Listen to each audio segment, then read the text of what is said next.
2 gols no Maracanã, depois não marcou no Mineirão. Não sei se dá pra gente dizer que o ataque do Cruzeiro está bombando na Libertadores e no Campeonato Brasileiro é que não está bem. O Campeonato Brasileiro é um número muito baixo, né? Número de zonas de rebaixamento. Chama atenção, só Paraná e Ceará, que estão efetivamente na zona de rebaixamento, tem ataques menos piores do que o do Cruzeiro. E é engraçado que há meia hora a gente está falando do co-irmão Flamengo, co-irmão Cruzeiro, que tem problemas parecidos, né? De ter um volume de jogo interessante, um meio-campo bom, mas a turma da frente fazendo pouco gol. É isso, Jair? Bem poucos gols, né? É verdade. Eu estava até conversando com o Thiago Neves. Da semana passada, eu tive a oportunidade de conversar com ele numa gravação que estamos fazendo para o Globo Esporte e que vai ao ar mais para frente, um quadro que vai ser lançado logo logo. E o Thiago Neves até brincando, assim, ele disse que está brincando muito com o Raniel a respeito disso. Falei assim, rapaz, o que você está arrumando aí? Está fazendo um voodoo desses atacantes? Brincadeira deles ali de vestiário, né? Porque o Fred está machucado. Aí você pega o Barcos, está machucado, né? Aí vem a questão, aliás, perdão, o Barcos machucado. O Fred está machucado, o Sassá está machucado, né? Os dois se recuperando. E o Barcos é uma situação diferente, não está fazendo gol, né? E aí ele fez essa brincadeira, que é a brincadeira ali de vestiário, que o pessoal sempre faz, né? E o Raniel, aliás, eu acho até que o Raniel joga hoje. Foi assim contra o Internacional, ele começou jogando. O Raniel, na temporada, tem 8 gols marcados. O Thiago Neves é o artilheiro da temporada do Cruzeiro com 12 gols. E realmente é uma quantidade pequena de gols que o Cruzeiro tem feito no Campeonato Brasileiro. Algo também que tem a ver com a relação ao foco do Cruzeiro estar mais voltado à Copa do Brasil e Libertadores, né? Então o foco do Cruzeiro não está tão no Campeonato Brasileiro e isso acaba afetando o desempenho do ataque, né? Nós temos aqui, inclusive, o Thiago Neves falando. Vamos rodar um trechinho aí da entrevista dele. A maratona é pesada demais. Acho que a comissão sabe que um jogo ou outro vai ter que dar uma segurada em alguns jogadores, porque contra o Palmeiras lá vai ser bem complicado. Então, não sei qual que é o pensamento da comissão técnica. Eu não vou escolher jogo para ficar de fora. Por mim, eu jogo os 3, porque eu tenho uma boa recuperação. Serve também de preparativo para todo mundo, né?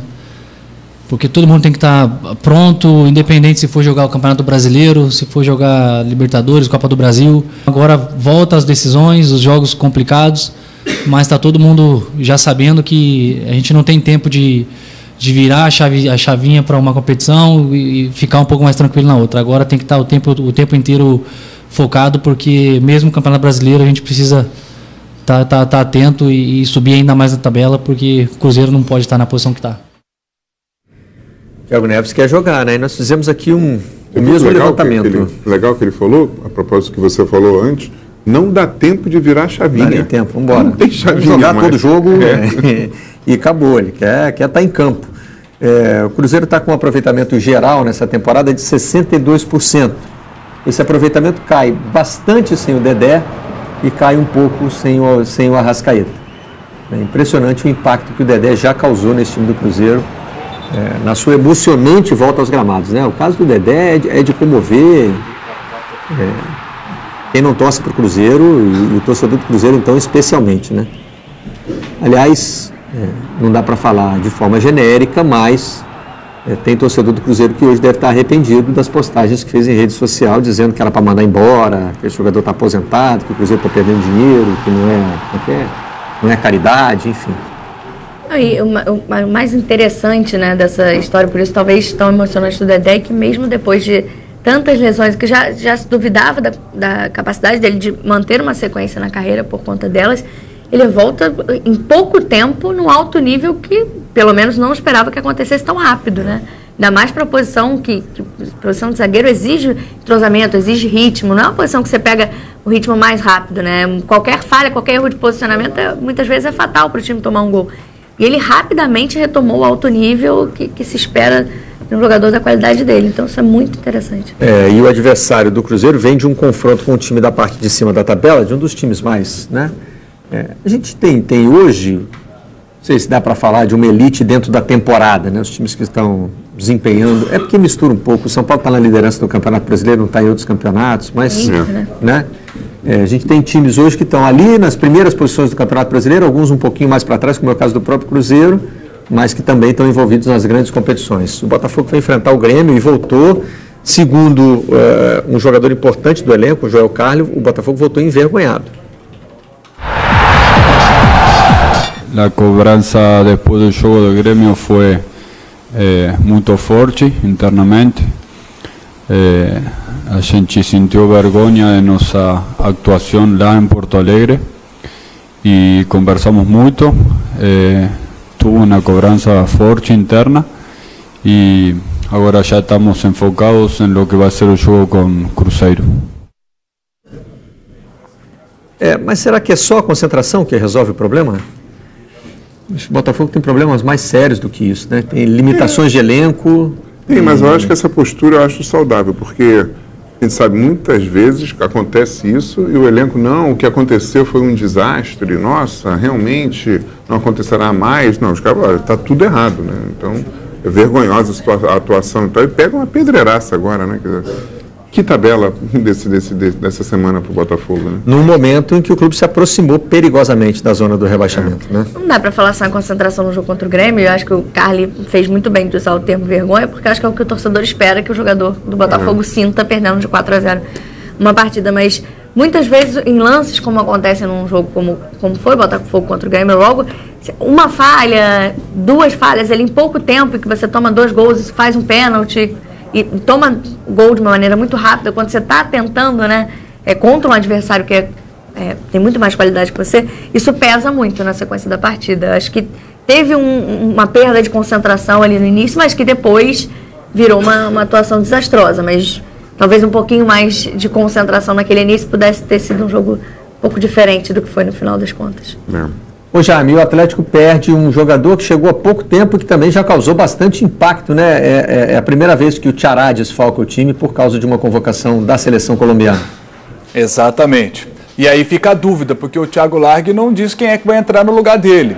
A tendência é o Tomás Andrade. Tomás Andrade entrar no lugar do Ceará. A situação do Matheus Galdesani poder começar no lugar aí do Ceará, mas aí jogaria com Galdesani, Zé Wellison e Adilson, 3 volantes ali. Não acredito que seja essa a opção, não. Acho que ele vai mesmo com o Tomás Andrade. Mas o Ceará vai fazer falta, naturalmente, no jogo de hoje, um jogo tão difícil aí como esse contra a equipe de São Paulo, né? Muito bem, muito bem. Nós vamos seguir aqui, já vou me despedir do Jaime, mas antes eu quero mostrar o que aconteceu. Estou procurando aqui como definir isso. Foi um pronunciamento que ninguém estava esperando, né? Estava marcada uma entrevista coletiva com a participação do Ricardo Oliveira, né? E ele Ô Jaime, eu não sei se você acompanhou isso, você pode esclarecer para a gente. Já tinha sido feita alguma pergunta ou ele sentou, tomou o microfone, começou a falar porque foram 11 minutos seguidos de uma espécie de pronunciamento do Ricardo Oliveira sobre o momento do Atlético. Um discurso.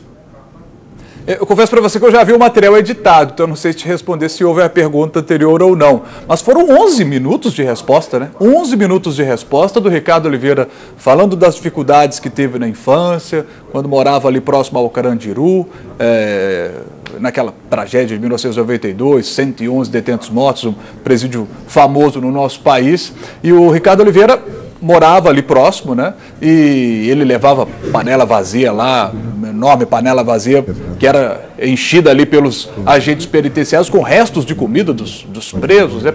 Para que ele pudesse levar para casa, e aí a semana inteira tinha comida. E ele fala isso com um sorriso no rosto, porque ele fala que venceu todas essas dificuldades para hoje, aos 38 anos, ser o jogador que conquistar o que conquistou na carreira, ser artilheiro do Atlético no Campeonato Brasileiro, um dos da competição com 9 gols, 18 gols da temporada, e ele chamando a torcida, a maior parte do tempo ele se referindo ao torcedor do Atlético, chamando a torcida para o jogo, a torcida do Atlético que tem ido, tem participado, tem lotado o estádio, nos últimos 3 jogos foi assim, hoje vai ser de novo, mais de 18 mil ingressos já foram vendidos, e o Ricardo Oliveira lembrando do Eu Acredito de 2013, 14, quando o Atlético ganhou Libertadores, Copa do Brasil, em situações muito difíceis, e o Atlético conseguiu reverter a situação situação. E o Ricardo Oliveira dizendo isso, fala assim, olha, torcedor do Atlético pode acreditar no time, nos jogadores, porque a turma está querendo, ele mesmo há 4 jogos não marca gol, e mostra esse sangue no olho, está incomodado com a situação para conseguir hoje uma vitória diante do São Paulo, que seria aquela vitória para dar moral e quem sabe